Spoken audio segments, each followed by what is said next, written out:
JameStation64. Welcome to JameStation64, where I take you for a look back at all things Nintendo 64, right from the very beginning, and its UK launch in the spring of 1997, and it's that day we revisit with yet another launch title. There was no doubt that the major release at launch for the Nintendo 64 was Super Mario 64. Unfortunately, the launch of the N64 was very sparse in terms of quantity. 3 launch titles in Japan and just 2 in North America was a worrying start for the console. Super Mario 64 and Pilot Wing 64 were both constants for the console launch. Shogi Game was also the 3rd launch title in Japan.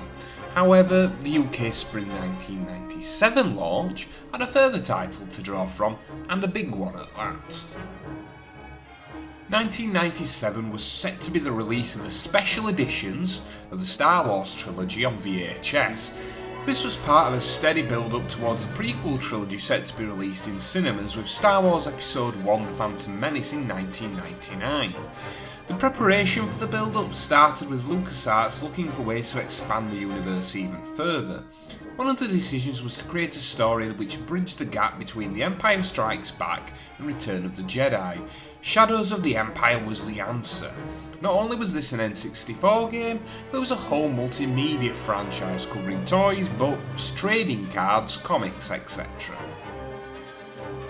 So the N64 release of Shadows of the Empire was a huge deal for Nintendo and a great coup. Not a total exclusive, a PC version would be released in North America in the autumn of 1997, but there was no PS1 version, which was a big deal for Nintendo. Shadows was a big Christmas 1996 release for the N64 in North America, and then one of only 3 launch titles on the 1st of March 1997 in Europe.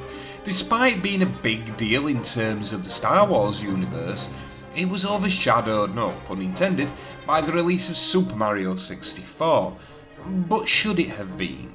Does Shadows still have something to offer the modern gamer and Star Wars fan in 2021? Well, let's take a look. As stated in the introduction, the game follows the events between Shadows of the Empire and Return of the Jedi, focusing on the character Dash Rendar. The game starts with the Battle of Hoth before jumping to the search for Han Solo after the events of The Empire Strikes Back, and then the hunt for the secret plans of the new Death Star, and eventually taking down the evil Black Sun organisation and Princess Izor. The story is solid and typical Star Wars side material that fills in the blanks left by the movies, even if it isn't considered canon anymore. It's told via still artwork for the most part, which is actually quite good quality, generally speaking, and has aged significantly better than the CGI cutscenes used in the later PC version. The actual game itself is split over 10 levels, and uses various different gameplay styles to mix it up a bit.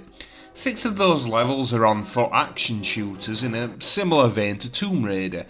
There's also 3 spaceship shooter levels and 1 swoop bike level. The mixture of gameplay styles is certainly bold and keeps the game fresh, but it also has its drawbacks, as we'll soon see. The majority of the game are the on-foot levels. These are a mixed bag, sadly. The levels are solidly designed as well as being large and explorable, with boss battles near the end.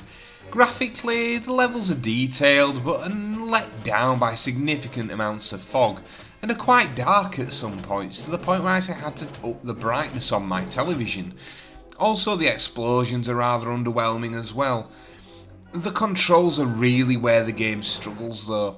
It allows you to play in both a first and third person perspective, but the problem there is that the controls have had to be programmed with both techniques in mind, and as such aren't really ideal or perfect for either setup. I play most of the shooting parts in first person, but because the controls are used with third person in mind as well, it means strafing and aiming are poorly implemented. To strafe you have to hold R and move from left to right with the analog stick, which means you can't aim while strafing, which means no circle strafing like in Doom for example. This also means you can't manually aim while moving at all. This sucks on higher difficulties as the auto aim is less accurate, so you either have to miss a lot or stand there taking hits just to land your own. The third person view is mainly useful when playing the platform sections. Again though, the controls make these parts trickier than they should be. The jumping is very loose with its momentum, which means you really have to commit to jumping to make them, but you have to be aware that the momentum of doing so could see you flying over the edge once you've landed, or straight into obstacles. Super Mario 64 controls these are not. The levels are quite well designed for the most part, with Tomb Raider style pull this lever to open this door style puzzles, so nothing too taxing. The action is well spaced out, so it's never dull, but also never too overwhelming. The bosses are fine, but the controls often limit strategy, however. It's the bosses who you will be saving all your other weapons for, especially the all-destroying Disruptor. Bosses range from ATSTs to a horrible sewer monster.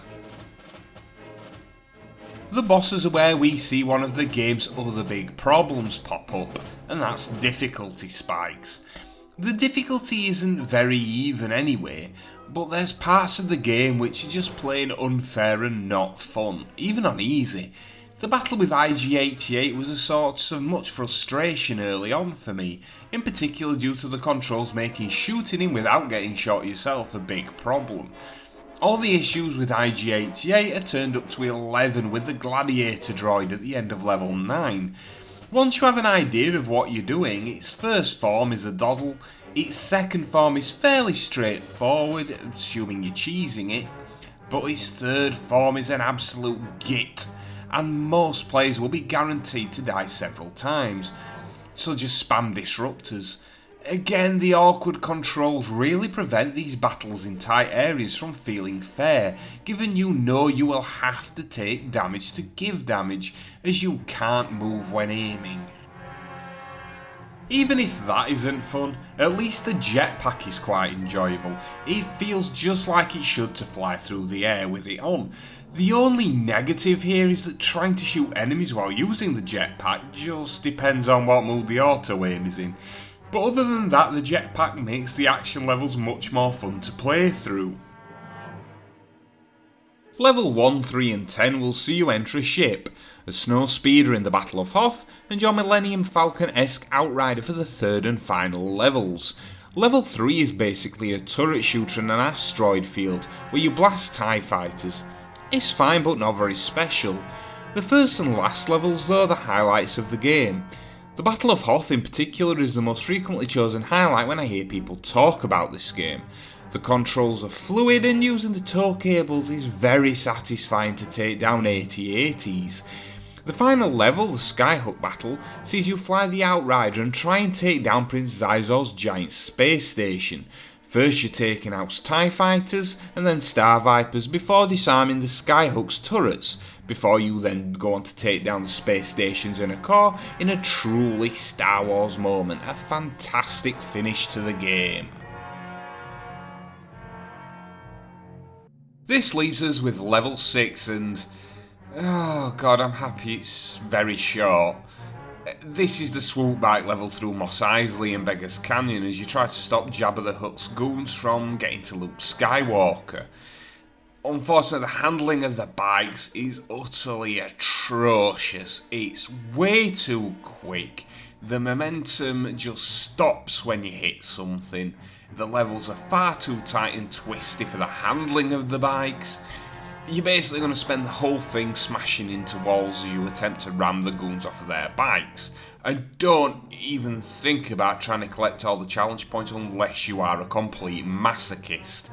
It doesn't help that most of the level is artificially long as well, as the amount of original content within the level is very, very short. It's just copy-pasted throughout, so you'll keep going through the same sections 2 or 3 times. It's an absolute pain in the backside to play, it's absolutely no fun at all, and it feels like it exists just to say there's 10 levels instead of 9 because 10's a nice round number. The game would have been better, quite frankly, if it didn't exist. It is that bad. So there's plenty of variety. It can be quite a lengthy game too if you're someone who likes to 100% games. There's 4 difficulty levels with different prizes for finishing the game on those 4 levels while collecting all the challenge points within them. If you are happy just playing through the main game from start to finish, then it might take you 3 or 4 hours, unless you get really stuck, but there's plenty here if you're a completionist. The challenge points are very well hidden, so levels encourage exploration. Getting all the challenge points on the swoop bike level though can go find a hole, crawl in it and die, quite frankly. What the game does exceptionally well though is that it has a very Star Wars feel to it. This isn't just a generic space sci-fi game, this is undoubtedly a Star Wars game. The graphics will not blow your mind, but they do the job, aside from the very ugly looking fog. And the music is epic too, a great soundtrack that comes straight out of the orchestral Star Wars playbook. It's a tricky game to judge overall.